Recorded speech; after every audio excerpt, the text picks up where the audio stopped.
journey for me, and I thank all the people who are here who've been part of my education, my friends and colleagues, and I want to make sure I know there are people I want to mention, and of course, Claudia, you should get a mention because you're my friend, but you're also the executive director of First Five in Ventura County.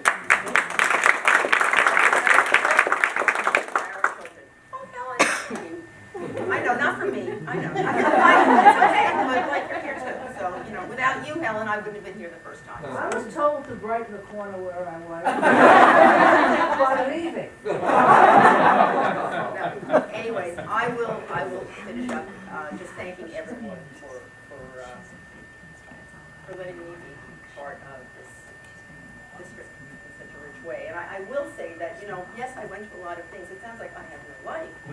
But I was very selfish. I did it for me. It really enriched my life. So, no great points for me on that. My gratitude.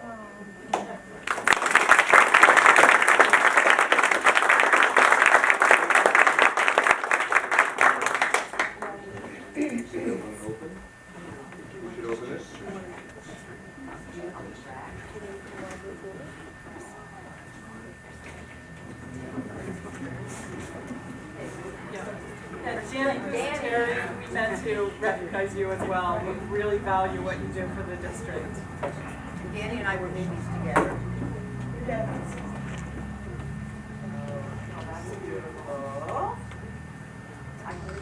Turn to the camera. Connor was thinking about my cousin went to the prom with her For your in high outstanding school. leadership on the Ojai Unified School District Board of Education, mine 1994, yours is 1998, I see. And Pauline's will say 2002. You bet. All right, thank you.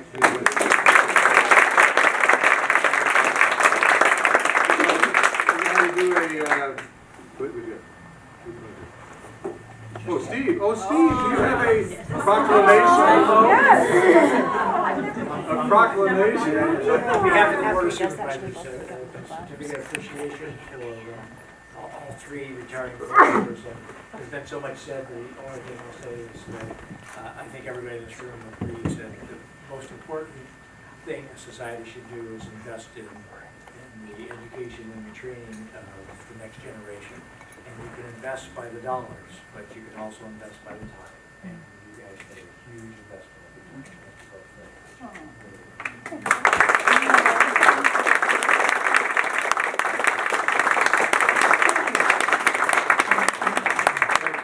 Thanks, Steve. I'll take it. Thank you. Thank you for coming. That's very nice. Can I say something? You sure may. About Steve Bennett, because Steve was hired during my early tenure on the board. And we were fortunate in that period to hire, how many, Steve? Maybe 8 or 10 fantastic teachers with very great credentials. And Steve, being out of Brown University, was a real coup You bet. for Ojai. And the reason he came here, I think, is because he was a surfer.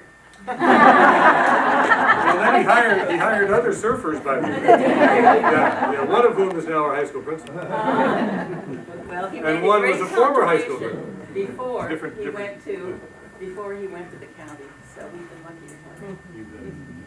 He's been a great asset to us many times.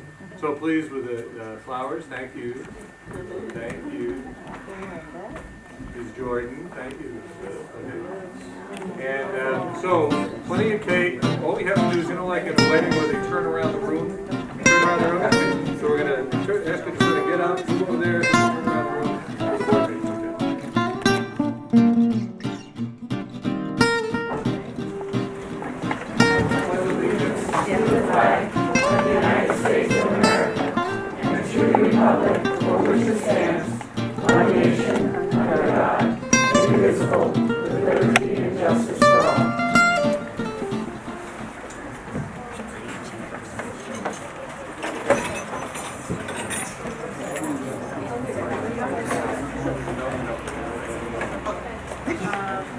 So could I have a motion for approval of the minutes of the regular meeting of November 18th, 2014? Any discussion?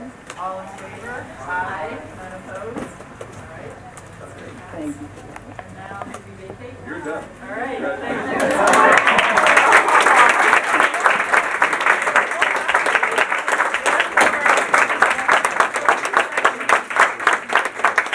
I actually have 30 seconds that I would like to say to the new board. Could you guys, all three of you, come up here? I haven't been authorized to speak for Ricky, but I have a feeling that she's going to really agree with what I have to say here. We have spent a great portion of the past couple of decades taking care of this school district. And I really feel like I'm handing over to you a delicate flower and a delicate... I've been called particularly by my former football coach. It's, you know, we really feel very nurturing towards the district and towards the administrators and the teachers and the staff that work here, and we hope you feel the same. And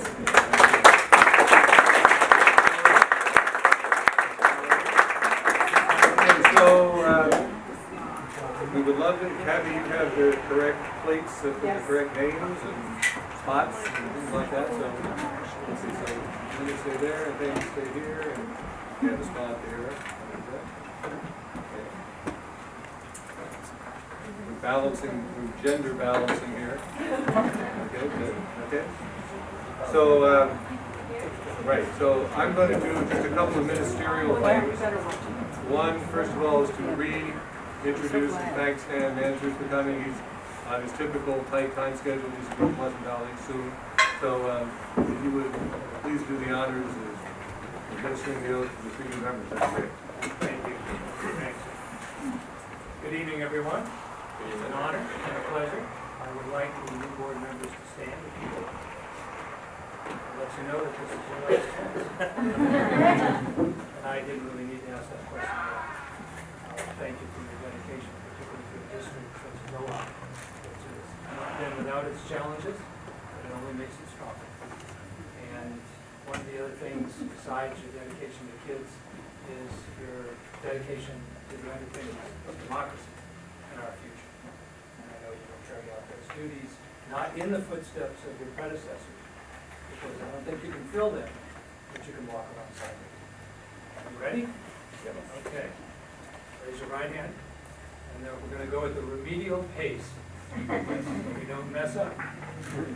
I state your name.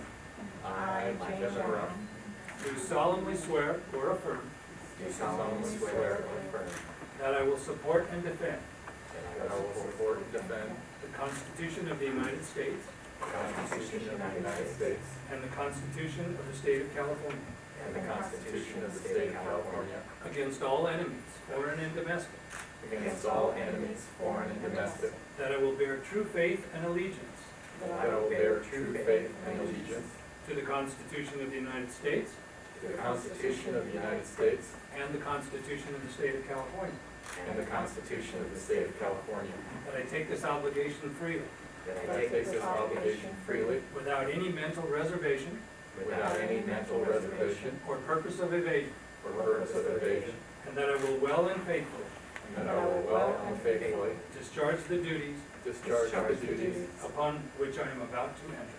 upon which I am about to enter. Congratulations.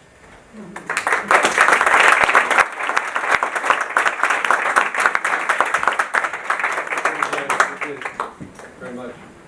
So I have to say that the three new board members, you passed the first test, which is not only to follow Dan's remedial pace, but after he said "I," you didn't say "state your name." Because I have heard, So tempted. I know, I have heard people do that. They were just a little flustered. Didn't quite get the regular name out. So this board will be entertaining the agenda, including the approval of the agenda, section 2.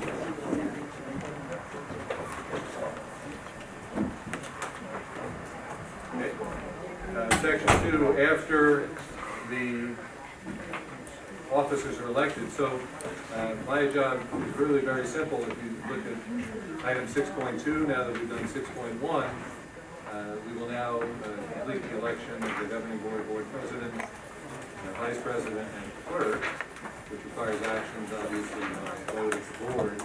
And so I will now entertain a nomination for the president of the board. Jane is nominated. Do I hear a second? Jane seconds. And are there any other nominations for this position? Any other nominations? Well, therefore, I'm going to vet this by acclamation, but we're going to do it anyway. All in favor of Jane as president of the board, please say aye. Aye. Opposed? No noes? Congratulations. Yes. And now it's your turn. Terrific. Well, I would like to open the floor for nominations for vice president. Thank you very much. And I would like to begin that by nominating Linda Taylor. Second. Wonderful. All in favor? Aye. Any opposed? No? Unanimous. And the last officer that we need to elect tonight is clerk. Are there any nominations for?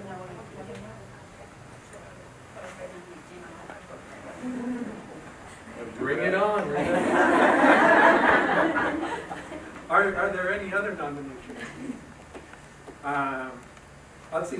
This is the first time that we've had two. You weren't expecting that. This is exciting. Well, so why don't How we? about I will withdraw my name and also second Jane. Make it simple. We can't force you to do it. So that's a very gracious move, Kevin. Thank you very much. All in favor of Jane as clerk of the school board? Aye. Any opposed? Unanimous again. So congratulations, Jane and Linda. And now we're going back to nearly the top of the agenda. We're just going to fill in the holes. The first item of business outside of the elections is the approval of the agenda. Can I get a motion to approve? I have one modification. Oh, there is It's an only- emergency edition. It's actually a very small correction. In the 5-page agenda itself, there is a correct statement about actually what happened, which is the swearing in of the newly elected members. You can see that it says for information. On the page in the agenda body, if you will, there was an error which we simply said it was for action. No action is necessary. It was done by our county superintendent of schools. So it's for information, and we're all set. So with that correction, is there a motion to approve the agenda? Great, all in favor? Aye. It's unanimous. We've taken care of the minutes, the organization meeting, and we're up for our student board member report. Okay, so homecoming was in October as well, and we had a rally on Friday, music homecoming, where we had a dance performance. Dr. Gillis revealed the homecoming theme, its key volleyball, and Halloween themed competitions. We had a successful carnival prior to the football game, and we sold almost 400 tickets for our dance, which is more than half of our student audience, so that's exciting. The annual food drive, we collected 1,500 cans, which is really good for us. And in the next couple of weeks, we are planning the Winter Spirit Week rally and dance. We're in the beginning stages of planning this, where we acknowledge winter sports and recognize outstanding staff members. We're also planning winter dance. Last year we made about $1,500 in sales. Fantastic, Zoe, thank you very much. So you're welcome to stay and you're welcome to leave. Can I ask where the cans go? It's really from the community. We eat about 200 things for the students. Any other comments, questions? The rest of the board doesn't have the same freedom in being able to leave. Stay. But you're welcome to stay. You're welcome to stay as long as you want. We'll move forward to, there's one other order of business, or two other orders of business from an organizational perspective. Oh, I'm new at this. I do a lot of pointing. I'm not. I haven't even been president for the whole meeting. Yeah, you've got you about a few years. So, the governing board meeting dates for 2015, are those okay with everybody? Are there any comments or questions? Just recreation, I'll be in Zoom, pretty much. The 11th, which is now going to be the 11th. Yes. Okay. Just I'm to, coming back in well, and you're gone, I'm sure, a while before that. February. Just to fill you in a little bit, these dates took a lot of work. You will recall that a number of people asked, if at all possible, to try to not have conflicts with the city council meetings on the second and fourth Tuesday nights, which we have done except for tonight, because we had to do the changeover tonight. At this time, the rest of these are not in conflict. We have one date that was left open, as you can see parenthetically, in March, and we were working over the last couple of days to maximize what we have all 5 members here, but we can't get all 5 because one is out of the country. But we can pretty much ensure 4, and I want to take this time to thank Michael Shanahan for his flexibility in working with us to get some dates, because he also has a professional commitment on Tuesday nights, some Tuesday nights during the year. The rest of these, none is the second or fourth, so we feel good about that.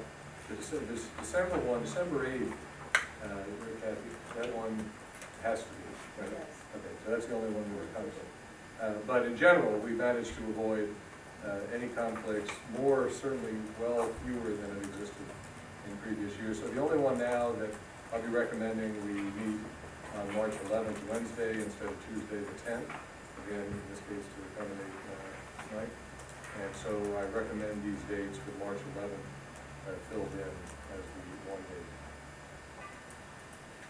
And if we can't meet outside the district area, then we can't all meet in New No, Zealand. that would be impossible. Which is unfortunate. Also doesn't fit our budget. But, are there any other comments, questions about that? Is there a motion to accept the dates? All in favor? All right, unanimous again. And then we have 2 more nominations. One, each school board can select a delegate to nominate representatives to the nominating committee for the Ventura County School Board. So, is there anyone who would like to serve as a delegate? Could we have clarification on that, Hank? I was a little confused by the situation. It's only a once a year meeting. You know, where people come together for this one particular purpose. Dan, you have any experience with this one at all? It was something that Kathy Smith always did. Should we, we need to? There should be a person. I think we should. We have it, we need to physically have someone who will go to that annual meeting, one time. I'll volunteer. I'll volunteer. Okay. That's the one in Hawaii, right? Well, Ventura, so it's close to the beach. Cameron. And I'll move that Kevin serve as a representative of the county committee. Is there a second? Second. All in favor? So that carries unanimously. Right, I was gonna do that right after the next one, but we can go to that. Why don't we just finish up here? Is there, so there's also, the California School Boards Association has delegates. And a school district can nominate a delegate for this position. We don't have to, in fact, in my recollection, we never have. But if any of you would like to serve as a delegate, we could nominate. So are there any nominations or volunteers? There's like a twice yearly meeting, one in San Diego and Right, and my understanding is we can nominate, but then there's an election, and that's the point of the delegate. You'd have to get right back into campaign mode. pass this time around. Okay, any takers? Right. There are other people in other districts. that There, have there to- are, fair enough. I just wanted to make sure everyone had the opportunity. So then, should we vote to not vote? No action means you We don't- have nobody. We don't have to take an We do not. Let's, before we go to the review of the Brown Act, we did have one item for public comment. And so we'd like to invite Mary Jo Healy to speak. Thanks everybody for coming tonight. I am uninformed on what I'm bringing up, but very concerned about it. A few years back, myself and a few other parents and several people who were here, worked on something called the Green Committee. And we started to work on something called Integrated Pest Management. And I thought we approved it. So it seems that we're starting to now use pesticide again as a beginning protocol. And I think the first one's going to be next week or something. And then it's scheduled for every month on our school sites. And I thought we had suspended that. So I know Eric is not here right now. And whoever is a new person, I think it's up to the board that we continue or hold this at stay so we can look at it. But I'm just concerned about the public, the students knowing when there's pesticide spraying. And we got a lot of information at the time we worked on it where we got alternatives. And Patty Pageman was really great about helping us with alternatives, and we had a lot of stuff we seemed to work on. So I'm curious about what's happening and how we can address it. Well, we do have an IBM policy, and Danny and Josh Brown, who's Eric's successor, is the person who's working on it. We didn't suspend spraying, we have continued, and we really do a pretty comprehensive job of informing people that it is happening. There always are alternatives, and in fact, I've been in discussion with Josh and Danny and some other people about looking harder at those alternatives than we presently have. We've done some surveys, particularly with spraying of kitchen areas. We know for sure that a few districts don't do what we do, but more do what we do. One of the things you have to worry about is if you don't do it, then what happens? Okay, and the last thing you would ever want is rodents running around kitchens. We've also clearly looked at alternatives to spraying around fences, the kind of area that you're talking about. And there are alternatives, but they're tremendously labor intensive. I can assure you that in the next couple of months, actually the next month, we'll be looking at it even more so because either at the January meeting or the February meeting, we're going to have a presentation by the Wellness Committee, which was the Green Committee and now Green Wellness. And we're going to take a hard look at that. We are consistent, we are doing what is consistent with the IPM policy. There are some policies that are more stringent than that. Hey, could you mind another acronym, IPM? Integrated Pest Management. Integrated Pest Management. IPM. I don't want to spend too much time, Yeah. but I will tell you for sure, But I Mary guess Jo. my point is that I have been under the understanding, and maybe I'm wrong, that we have not been spraying, No, at we- least in certain areas. So That- they that had would be true. limited what was going on, and that now it's gonna be more pervasive again. So, Dan, you wanna- I'm not aware of what she's referring to that we had eliminated Right. or set aside. Let me do this. for I'll put a whole report together, okay? thank you. I'll tell you what we used to do, what we're doing, what we're thinking about as alternatives, and it will come to this board, as I said, either in January or February. I just know that for the ones that are coming up, if somebody can make a note of who we have to let know at the school. We have done that. No, there's a list, but I don't know that the students know or the parents know they have to be on a list to be notified, because we really have had kids honestly sick from Okay. if they're around that We'll time. be So sure to I do just that. would love that to get out, that if it's being done, we know when it's being done. You bet. Thank you so much, and I hope we can go further on it. I'm happy to participate. Okay? Great, Mary Jo, thank you very Thank much you so for your much. comment. And just as a matter of information for the board, as a relatively new board, we're kind of learning as we go. So where I know something which isn't very often. I'm happy to share. When there are public comments, any of us who have questions are welcome to ask those.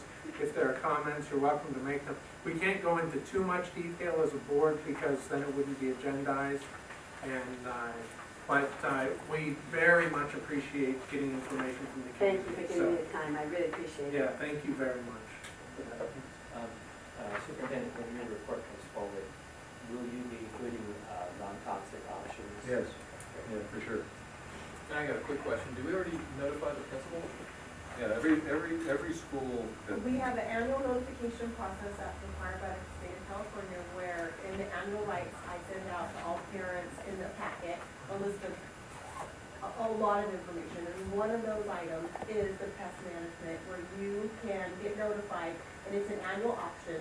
You send your address to the maintenance director and get on the list. And then we let those people know 72 hours in advance that we're going to be spraying those people on the list every year, that annual notification, and then we post 72 hours before we spray. And I think there's just one person on the list right now, and so I don't think they're aware. There was Yeah. two people on the list, and then I had a third person email, and we put that third person on the list.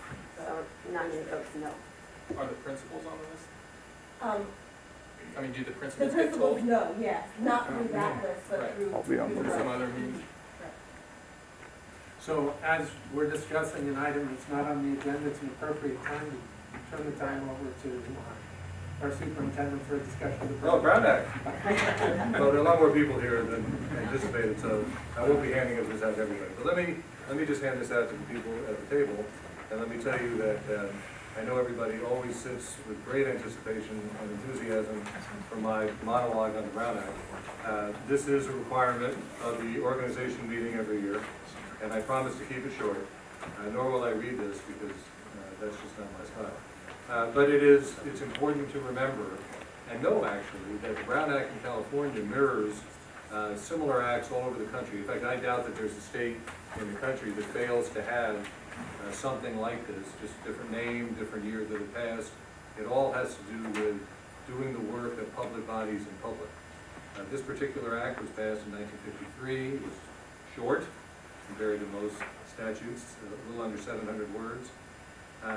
Not surprisingly, it has morphed many times over the years with additional statutory improvements, enhancements, etc. But basically, it still means the same thing, that California city and county governments, boards, councils were one of those authorized by the state, must do its work in public, which we do. And as new members of the board already know, I'm quite religious about my attention to this. Just to give you one sense, and this is something that takes me back to Illinois. About 10 years ago, there were people trying to sort of get around I can just speak for Illinois, the Illinois version of the Brown Act, where board meetings were done by email, and it was called serially.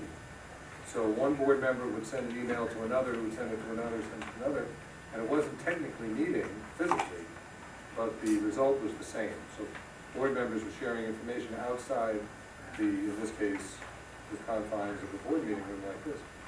And obviously, attorneys stepped forward and put a stop to that. So the way we operate is that if a board member has a question of me that I think might benefit the board to know about, I make the decision as to whether or not to share it and in what form to share it, but I don't reflect back on the person who sent it to me by name. So I make that decision. I'm that focal point for where the information comes to and how it gets out. If it gets out, obviously I'll reflect back to the individual board member and often will share with the president. That's fine because that's only 2 out of 5 members, which is less than a majority. So that's the essence of the Brown Act. There are then, again, similar to other states, issues that you may discuss as a board and superintendent and other people potentially in closed session, this being an open session, closed session, which we don't have tonight, and we don't have very many of them. If you go back and look at our agendas, we don't have very many closed sessions. But we do for particular purposes, and I've listed those, the main 6. There are 4 or 5 others that are pretty nuanced, but these are the 6. If you're dealing with negotiations of your property, you may have a meeting with a person who is informing you about that, and where the information would be appropriate to keep in a closed session. Second, conferences with legal counsel, either for existing or potentially anticipated litigation. Third would be liability claims, and that sort of falls under the same aegis as the second. It tends to be sort of legal in nature. The next one is, for instance, I referred in the meeting that we had, or the ceremony that we had, where the board met and completed my performance evaluation, actually for the last 5 years. That is one of the acceptable closed session environments for the board. The fifth one would be dealing with labor negotiations, where I wish we could do that. Where we could actually sit down and talk about increases for staff, and that's really what it's about. And I'm not trying to be, facetious here, but we haven't had to do that much, at least since I've been here, because we haven't really, other than having wonderful relationships with our union leadership, there's been negotiations, but it's always been, would you please help us with furlough days? That's not exactly what the Brown Act anticipated. And then finally, dealing with student expulsions, which obviously would be important to have in private, the name would not be divulged. In fact, even if the student is expelled, the only reference in the board agenda is the student ID number. So that's it. I can assure this board, as I have with your predecessors, that I will do everything possible, as will Kathy, as will Danny, to be sure that we are acting in complete consonance with the Brown Act. I'm not saying we won't be perfect, but we're going to be as close to perfect as we can be. Wonderful, thanks. And moving to item 7.3, would you like to introduce the single finance? You bet. We're going to do a little bit of a changeover. Teresa asked if Summit could go first. I said I thought we could make that major adjustment. Teresa Dunner, of course, is principal of both San Antonio and Summit. She therefore has authority to decide who goes first. And so Teresa will introduce the Summit plan and the persons here to help her. And then after we're done with that, we'll go to San Antonio. Again, persons here. And then Catherine White will follow with the Miramati plan, and she will be introducing persons also. Just want to say for sure, everybody here hears it, although some of you were here when we had our first two presentations a month ago from Miners Oaks and Tillahoff.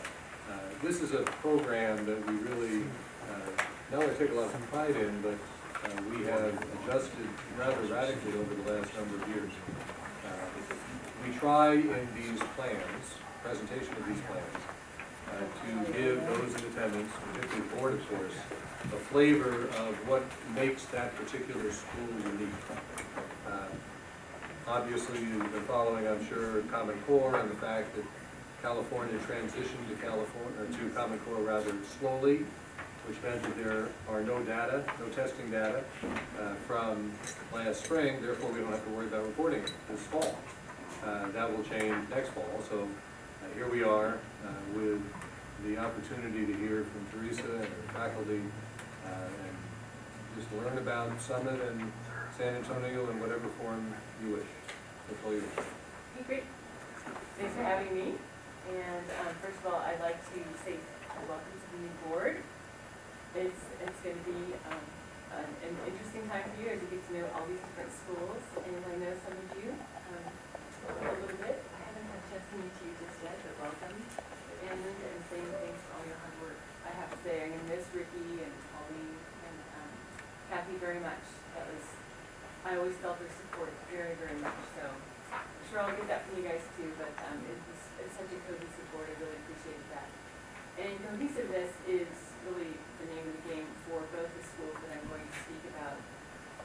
Hank alluded to the fact that things have changed drastically with our single plan for school achievement presentations. And I have to say I'm glad because previously they were so data laden. It just didn't seem like our schools were really the thriving place for kids that they are. And so what I'd like to do is share with you what makes our school special. And I'm going to talk about Summit School first, and I'm going to have my two favorite teachers join me. You prepare with all the others? So I'm going to have them join me right now as I give you a little bit of information about the school, but this is Alex Triggs and Kimmery Foote. And they hold down the fort in so many ways, every way actually, because I'm a part-time principal, so quite often I'm not there. And Alex gets to be the teacher in charge in her 3rd year as a teacher. So she's had quite an extraordinary ride becoming a teacher with the district and taking on so many roles that many teachers never really get to see up close and personal, and she does a great job of it. But for those of you who aren't especially familiar with Summit, we're on the upper end of the valley over Ojai. We have 2 classrooms, 1st through 3rd with Alex Triggs and 4th through 6th with Kimmery Foote. And the enrollment has bubbled around over the past couple of years. We're currently at 36 students, which is a significant drop. And it's not because Summit isn't a great place to be. It has been hit with a number of really insurmountable challenges. We lost class size reduction as our budget took a tumble, and we also experienced the loss of Santa Paula students coming over from Santa Paula. The families who were seeking a smaller school environment, more rural environment, they are not being released by Santa Paula. Whereas we had quite a good communication with Santa Paula before, they chose not to renew their district enrollment policy. So that really impacted us quite a bit. But right now, I have to say, it is a wonderful place. If you can make your way up the hill and spend some time on campus, you'll see that it is a fantastic place for kids. They're out there playing kickball or tag football. They are all over the jungle gym. They're healthy kids, and they have a great learning environment. We have a lot of really good support. The district recognized that having 2 teachers with 3 grades in each class is pretty unusual, very unusual. And so they've given us a lot of good support. We have Linda McMichael is our certificated hourly teacher, and she comes in for 2 hours a day. And we also have several people who combined have a total of 4 instructional hours per day with the teachers. And we also have Joan White, who's one of those instructional assistants. She also provides PE for the students twice a week for each class, and that gives the teachers who have 3 days to prepare for some prep time. So that's worked out really, really well. Another hallmark of Summit School is that we have really strong parent participation, and they, as small as they are, they do a fantastic job fundraising, and they have put the money directly into the classroom. They are also funding supervision as well as guitar instruction for our upper graders, as well as 3 hours a day for instructional assistants. So, as unusual as the configuration is for a school, we have really good support, and these teachers are doing a great job making sure it's well run, and that the different groups that are being addressed are really efficient. So I could talk a long time about things like that, but what I'd like to do is hand it over to Alex and Henry so you can get a flavor of what some schools like through the eyes of the teachers. I'm going to hand this over to Alex Triggs. Thanks, Teresa, for that kind introduction. I think that Summit's arguably one of the most unique schools in Ojai Unified because of its location and enrollment, and it's very familial. We talk about the students; they act like a big family, and it's really been special for me to be a part of that. And that's my first few years of teaching experience. So Kimmery and I work together really well as a team, and I think we've come up with a really good system that works really well. And so she was going to start by sharing how she makes 3 grade levels work in her class. So if you want to talk about that. Yeah, I'm friends with a lot of teachers throughout the district, and it seems daunting to come up and teach 3 different grade levels. But as Teresa stated, we have so much support. It's very we're very lucky. I I actually have a full-time aide because I have a student with special needs in my class, and she is so helpful. She's actually a grandmother. She attended Summit, and her children attended Summit, and her grandchildren attended Summit. So, and I also have another 2-hour aide that is a grandmother. And I also have an hour of support for extra reading help. So that is my day. And I also, I spend the morning whole group, and then in the afternoon I split up into different levels, and for math, for language arts, and for science and social studies. And then we, probably 4 days a week, we go to computer lab. And I know a lot of teachers throughout the district don't get that. So we do computer lab. Right now all the kids are doing PowerPoints, and they can teach me a thing or two on PowerPoint. So it's really a beautiful, beautiful group. The most innocent, loving children. And I've taught 5th and 6th grade for 5 years. And I've been in different states and taught in LA. And it's a very special kids. And as Kimberly mentioned, there are a few students in my classroom also whose parents and grandparents went to Summit and really care about the school and are really invested. We have a lot of parent involvement. I have parents in my classroom, I think, every day of the week, helping with centers, helping me with just some kind of organizational things. I run a lot of centers. That's how I kind of manage having 3 grade levels during the time that we don't have instructional support during the day, and so I have parents in the room helping with those, and that's when I can get a lot of kind of grade-specific things in small groups. Could you tell us what a center is?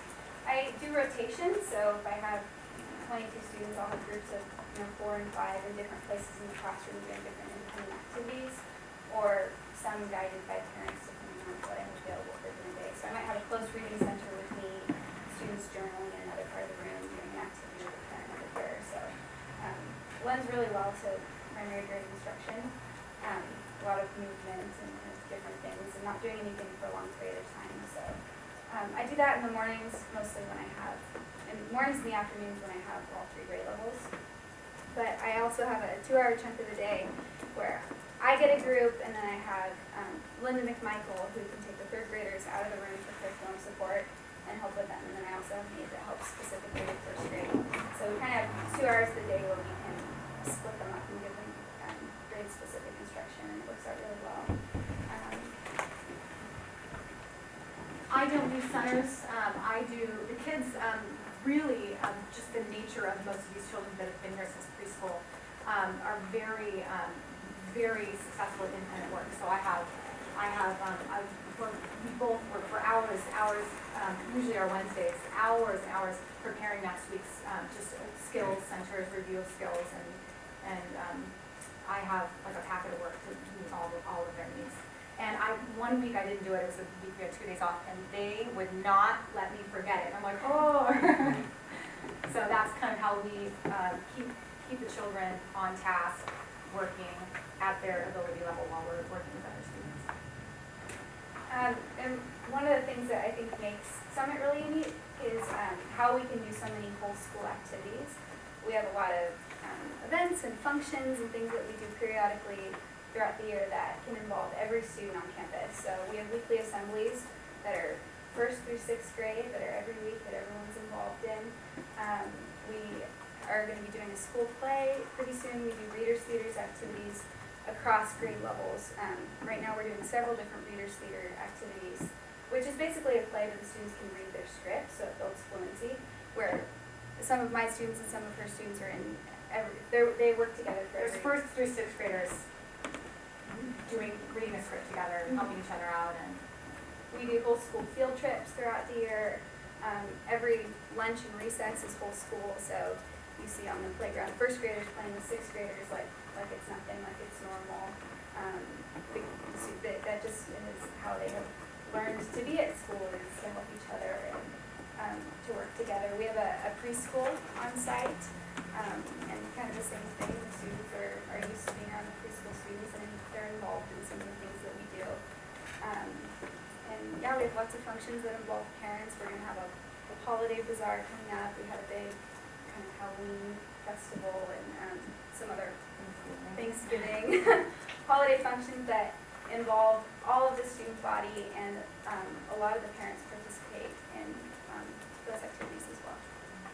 And one other thing that's, talking to some of the parents and grandparents that have been there forever, the oddities of Summit is, it's not uncommon to have people walking by calling Teresa, hey, you want to check out the bear tracks that are in front of the school? I got photographs.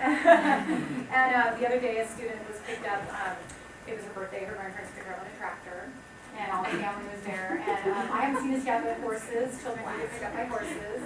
And there have been sheep that have entered the classroom. It's not uncommon in the days for the horses to come on campus, and they'll tie them up with a jump rope. And the kids will be like, oh, that's so-and-so's horse down the street. If you want to learn anything about animals, these kids will tell you everything. They sell their animals for thousands of dollars at the fair, and I'm like, whoa. So, I'm learning so much. So on a concluding note, I know we're really trying to keep an eye on our time. Thank you so much. These teachers, you've got to see them in action. They do a phenomenal job. And as I told Alex specifically when I hired her, and it was her first year as a teacher, and she was like, should I take this job? This sounds insane. I said, it'll be really hard. It's going to be really hard. But after that, nothing will ever be this hard again. And I'm so glad that she rose to the challenge because she's going to dream up there. Parents love her, the kids love her, and I felt really secure knowing that the on-campuses will care for when I'm gone.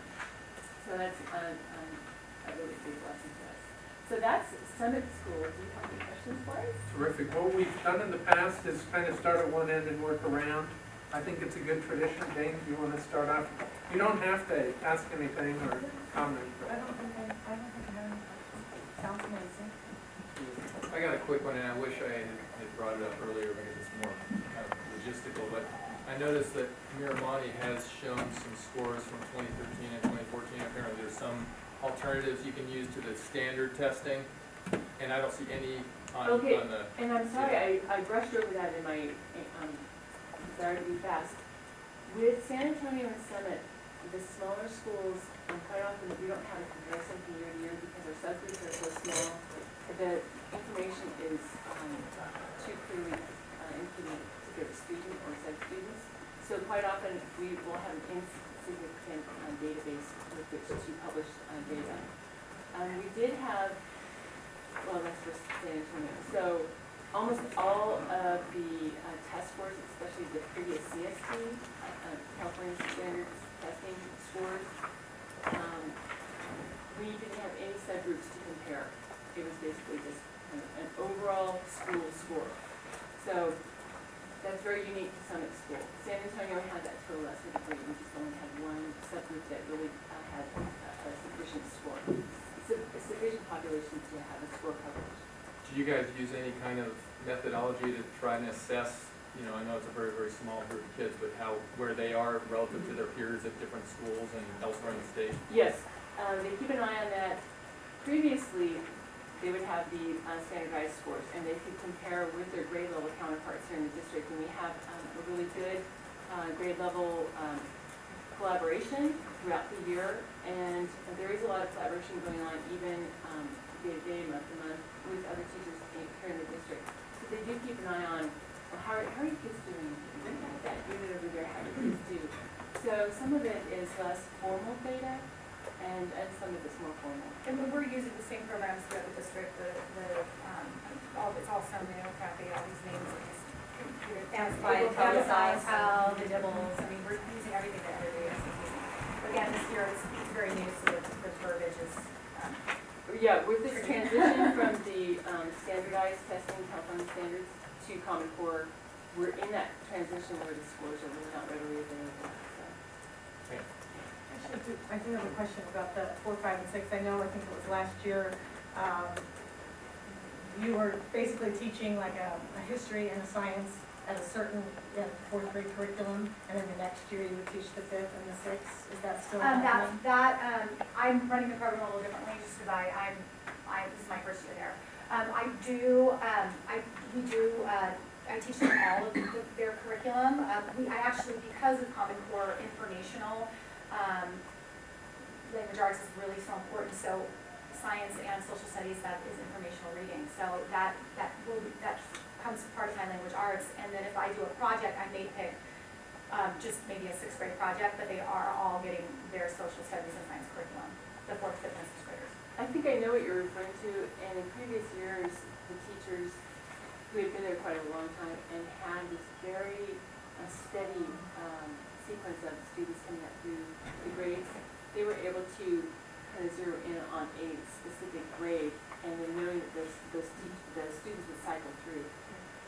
With the enrollment changing so significantly in the past couple of years, that kind of fell apart, and there were holes. And so when Kimberly came on board, we had that discussion. I was so glad that she's like, yes, I can do each grade level and hit it accurately. We may not, every grade level may not get a huge project, but they all, you know, just like I said, they're doing PowerPoints for all in their science curriculum. They're creating PowerPoints they're going to share with each other in the school. So. Because I know the 5th grade, you know, U.S. history versus 6th grade, which is ancient Greece. And So we're and very how I different. tackle that is through their language arts, maybe for 2 weeks. That is their informational, that is their focus in reading and comprehension. Just to add a little bit, in the past, it used to be very separate type of tasks or language arts versus science and social studies. With Common Core, it's much more integrated, and that's one of the beauties of Common Core. Right? Sounds like it's easier.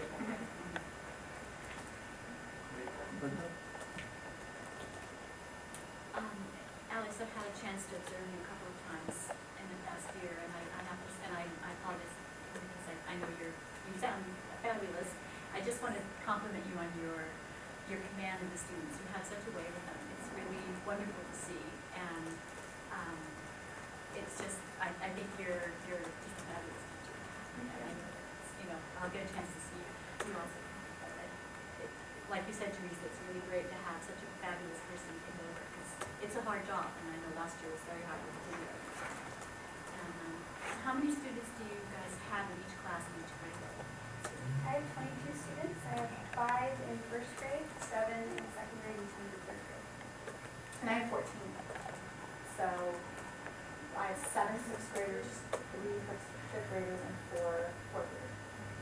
And then, so the 5th graders, do they, because there's only such a small number, is it difficult to keep them on task because of their small number? No, I mean, specifically with language arts, and, you know, I can teach to their reading level, basically, and with writing and reading comprehension.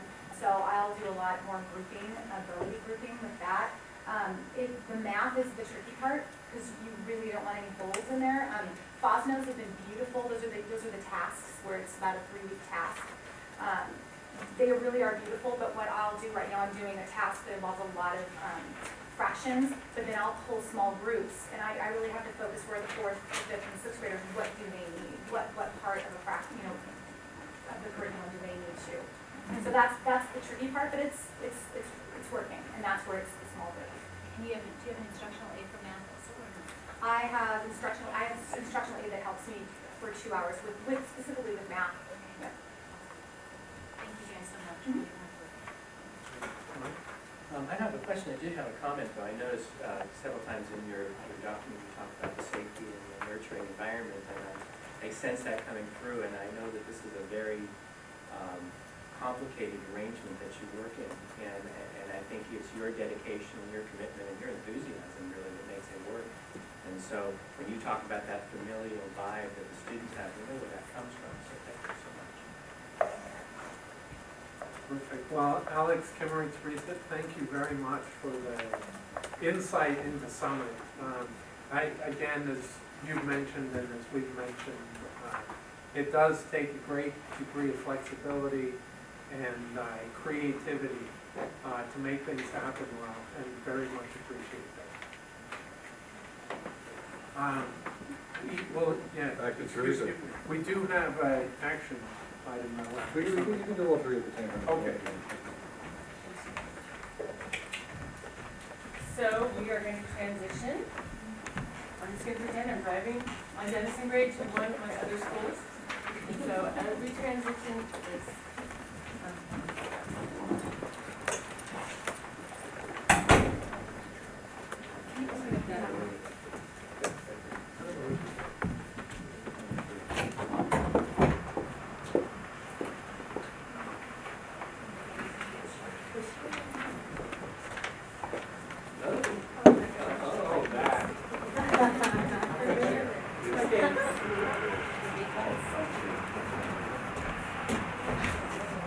So, Visual aid. there's an explanation Hold here. on.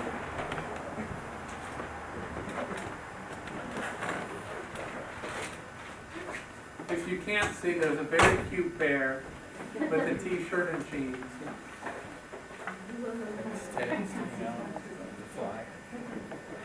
Okay, so I will turn around just really quick so you can see this is Buddy Bear in our chair of distinction.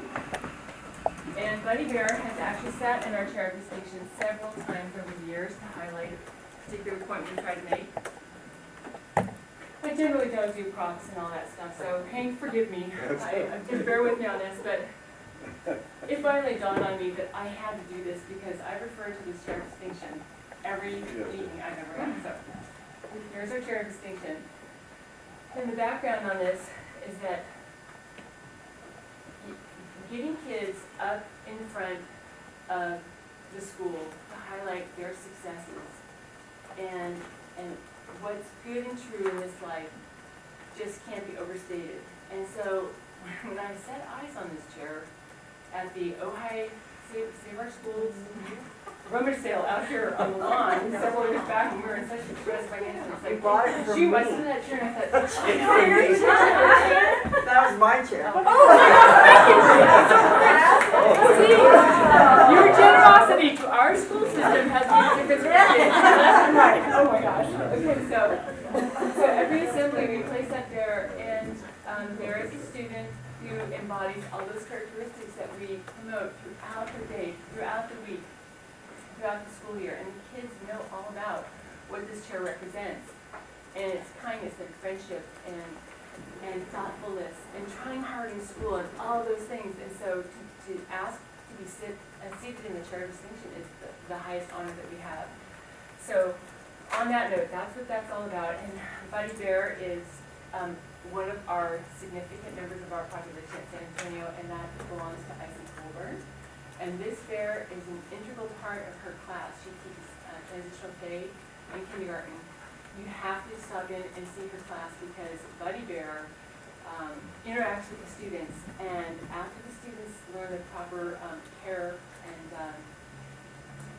instructions on how to take care of Buddy Bear, they are allowed to invite Buddy Bear to spend the night with them and go back to school the next day. It's a very, very important part of our campus. So that's it in a nutshell. Coming back to our data part of our school system, with our goals, we have goals that are published when we do have published goals, which with our Common Core transition isn't readily the case. But we still want to keep an eye on our goals. We have 3 of them, meeting state and federal requirements in language arts, math, and science. And the only published score that we had last year was for our science, which at 55% was a huge disappointment. But we were able to see exactly what contributed to that. We weren't happy with that score. We met with, as a team, to look at how we could improve that. And this year we have a much more concentrated focus and time spent in science and social studies too, but specifically science, to address that. So I am not fearful at all that that won't bump up as we move forward. But we were quite aware of that particular score. That was the only one that continued to be tested through California standards testing as compared to our Common Core testing. So that's why we have that one score. And math and language arts is not scored like that with Common Core. So our second goal is school-wide achievement by subgroups. That again would be based on any published scores. We don't really have that. And San Antonio, the only significant subgroup that we have is our white population. So even in prior years, we didn't have a high enough population in other areas to publish those scores without breaking confidentiality. And then our third goal is our transition to Common Core state standards.